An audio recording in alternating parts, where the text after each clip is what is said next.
A new Overwatch update is now being tested on the PTR, and the least we can say is that it's confirmed Overwatch is finally changing. New replays and assault modes, some very controversial hero balance tweaks, more workshop features. Let's review and analyze every bit of change of the last patch. We'll talk about the usefulness and further development of the replay system, explain the issues addressed by the assault mode changes, go over the workshop additions and bug fixes, think about the possible reasons and consequences of every hero buff and nerf before finally anticipating the release date of the patch 137 on the live servers.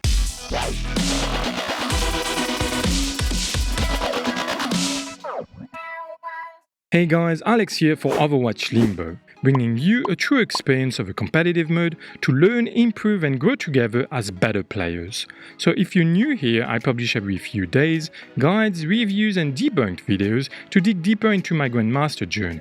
And from now on also workshop updates and trendy topics analysis like this one. So consider subscribing for more videos like this and hitting that bell icon to make sure to be notified of all my future content.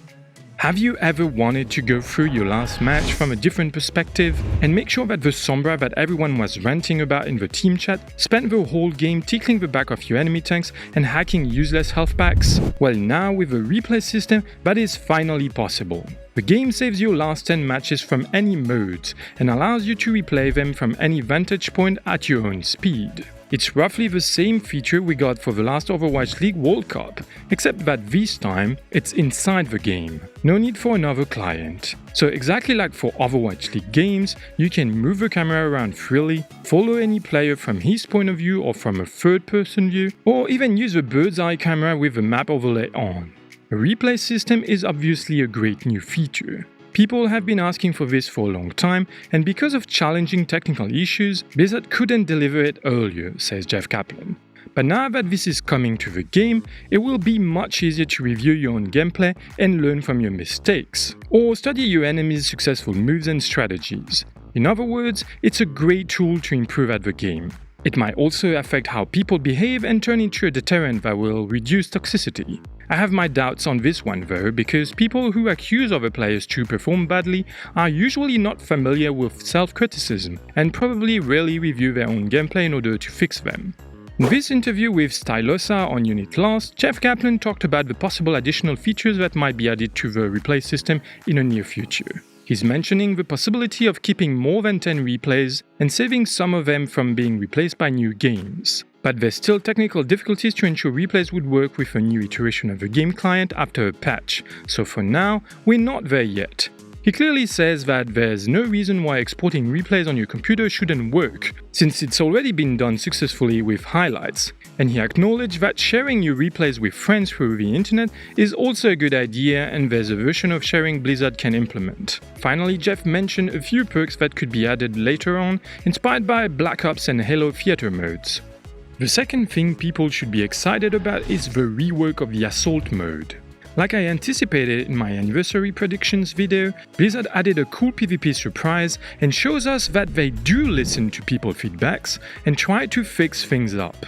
Rework might actually be a big word for now, since they only reduced the capture time allowed for point A from 4 minutes to 3 minutes and shortened the respawn time of the defenders to 3.5 seconds during the first point attack. These changes obviously favor the defense and should reduce both the snowballing effect and the staggering penalty occurring after a desperate defense of point A. But this is definitely a step in the right direction, and it reached us after a long period of testing. Both Jeff Kaplan in his recent interview and the assistant game director Aaron Keller last month emphasized in length on how much they try to find solutions to fix the assault mode problems. Even more dramatic stuff like swapping to a longer capture mechanic similar to the control mode, where players can move off the point to fight, but it didn't work well.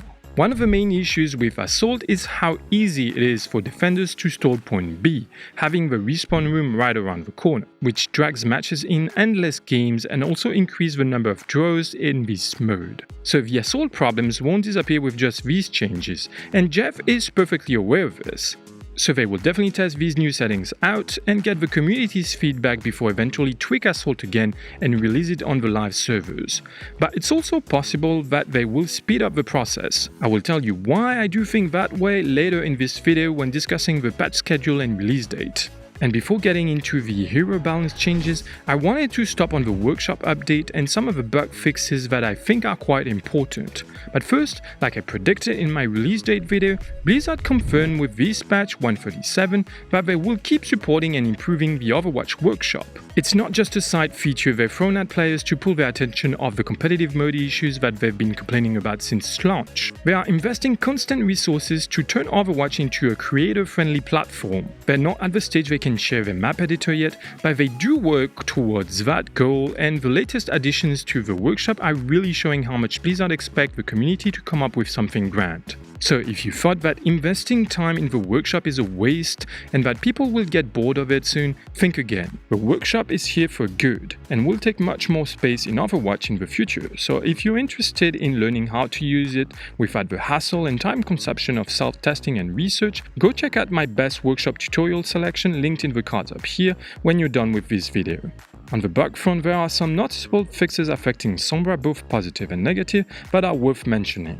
Now on the PTR, Ana's anti-heal no longer affects Sombra after she uses her translocator, which definitely improves her survivability and reduces the time she needs to stay out of the fight.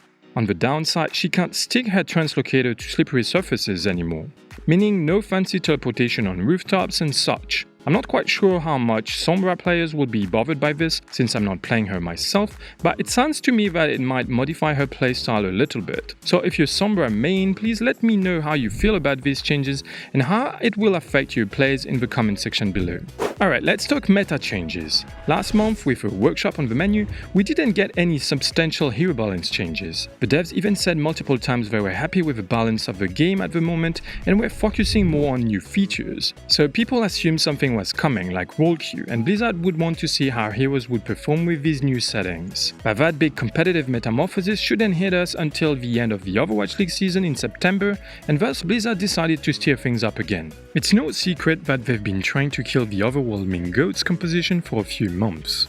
Patch after patch, they've been nerfing the most important heroes of that comp like D.Va and Brigitte, and buffing heroes that should counter it. Once again in patch 137, the goal is obvious: reduce GOATS comp effectiveness, so the Overwatch League can gain in diversity and overall interest. Once more, D.Va gets hit by the nerfing squad with a drastic 33% decrease of her defense metric range, which will have a huge impact on her defensive abilities at the pro level and in high ranks, but not much for most of the player base, I would say. Also to be noted, a significant change has been made to the defense metrics look, making it much easier to see now. But the real deal this time around is how Blizzard boosted the bunker comp with little buffs to Orisa, Baptiste and Symmetra. The tweak to Orisa reload that no longer get interrupted by throwing a shield is not that game changing, but it will definitely strengthen Orisa's newly acquired popularity. Same goes for Sim's change, which is more of a quality of life improvement than anything. Baptiste, on the other hand, gets a substantial buff and might be a bit more viable outside the bunker comp now. To be confirmed.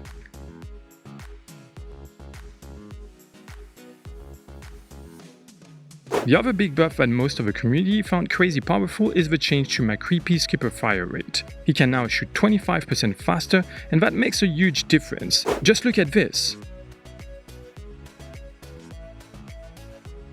No need to say that this should definitely help McCree increase his overall win rate, which is still, when I recorded this video, the second worst of all heroes. Plus, he works well with Orisa and can surely be a good alternative for the second DPS spot in the bunker comp, since he has the CC ability to stop some of the bunker comp's best counters like Sombra, Tracer and Wrecking Ball. Finally, the last change concerns Torbjorn Rivet Gun secondary fire, but reduced its maximum damage per shot to 105. Torbjorn was neither particularly strong in the Overwatch League and ranks, so this nerf comes as a surprise. Jeff does justify this nerf quite vehemently. Torb is a beast, and he's way OP. I'm just gonna say that. And Torb needs to be toned down a little bit. It's true that an overdrive Torb can be oppressing when played right, but I personally never felt that he was that big of a problem either. What do you guys think about this one? Was it an unnecessary nerf? What hero should have been nerfed or buffed instead in your opinion? Tell me all about it in the comment section below. Also check out the most unnecessary change of the patch 137 in the poll up here and make sure to comment on it down below. So when will this update go live? Usually it takes about 3-4 weeks for a patch to be released. For example, the patch 135 has been uploaded on the PTR March 25th and released April 16th. But the last patch has been released 1 week later than expected, probably to give more time to debug the huge feature that the workshop was. So this PTR patch started 2 days later than usual, and it might therefore also affect the official release of the patch 137, or maybe not like we think it would. Indeed, if we follow the patch release normal agenda, the release date of the next update should be June 11th. But Jeff also revealed something that might stir things up a little bit. There's going to be some mix-up in this summer when things land. So maybe it could start with the release of this patch to an earlier date to, for example, be available for the start of Stage 3 of the Overwatch League on June 7th. And that would match what Slasher said about a feature who might be showcased in all before reaching ranks. Sources do tell me that major changes are going to be coming to Overwatch, and they might even be coming to Overwatch League first. So while they implement them into the game, before they even implement them into the ranked mode, they might be putting them into the Overwatch League as a way to showcase off the major changes to the game before they put them into the base game. So all the pieces of the puzzle would finally fit together if the patch 137 was released either Tuesday 4th of June or Thursday the 6th. And then there's a whole bunch of exciting stuff that Jeff tried not to tease again that will come this summer, but that will be the topic of another video. So if you're interested in what awaits us in the near future and want to know what could be the next step forward Blizzard will take to regenerate Overwatch from its decaying state, consider subscribing and hitting that bell icon to make sure to be notified of all my future content. And if you enjoyed this video, don't forget to share it with your friends and hit that like button, it really helps the channel growing and keeps me going. And here is the best comment of the last video. Thank you so much for watching, and as always, remember Losties, nous ça, not your mind. Theory of the day. Replays are great, but it would be so much more meaningful if you could share them and give them to others for review. So the export feature must be the first one on Blizzard's to-do list, and I can definitely see the devs delivering it next month looking at how Jeff talked about it in his last interview. Wait and see.